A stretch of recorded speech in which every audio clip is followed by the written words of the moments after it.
بياع كبدة بيحصل على الدكتوراه هو ومراته.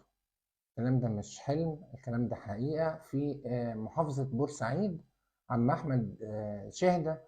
الراجل ده أشهر بياع كبدة قدام الشارع التجاري، وعلى بعد أمتار من سوق الحمدية، وعلى بعد أمتار من الكشك الرئيسي الخاص ببيع دساكر النادي المصري. طبعا البورسعيدية بيعشقوا النادي المصري. من سنة 1985 حتى الآن بيقف عم أحمد شهدة وبتساعد زوجته في بيع سندوتشات الكبدة. عم أحمد بدأ مسيرته في الدكتوراه بحصوله على بكالوريوس الخدمة الاجتماعية، وبعد كده راح اشتغل في آه، وزارة الشباب والرياضة. وخلال المسيرة بتاعته بدأ يكمل دراسات عليا، حصل على دبلوم في الدراسات العليا وبعدين الماجستير في سنة 2011، وأخيرا حصل على الدكتوراه في 2015. عم أحمد شهدة نموذج ولا أروع في الحقيقة، بيعكس وجه مصر الجميل. المصريين دول أجمل ناس فعلا في الدنيا كلها.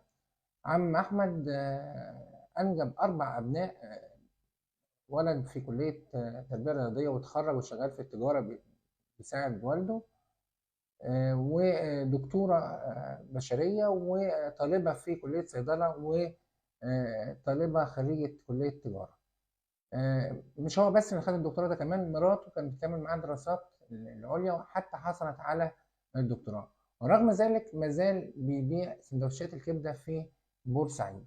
أنا في الحقيقة بدعو كل يعني مسؤول في هذا البلد لتكريم هذا النموذج وتقديمه، وبدعو الإعلام، زمايلنا الإعلاميين المحترمين في القنوات الفضائية اللي بيسلطوا الضوء على بعض التفاهات وموضوعات في الحقيقة بتسيء لمجتمعنا المصري، يركزوا على النماذج الرائعة. عم أحمد شهدة وزوجته، ولابد أن يتم تكريمه في الحقيقة. وبدعو صديقي العزيز المحترم محافظ بورسعيد اللواء عادل غضبان لتكريمه.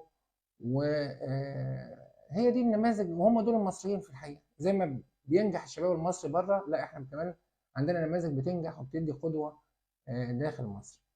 تحية لعم أحمد شهدة وزوجته. وفي الحقيقة أنا أحاول يعني ألتقي بهم شخصيا إن شاء الله، ونقدم هذا النموذج لشبابنا ومجتمعنا المصري. بشكر حضراتكم، كنت معكم الصحفي هاني عبد الرحمن.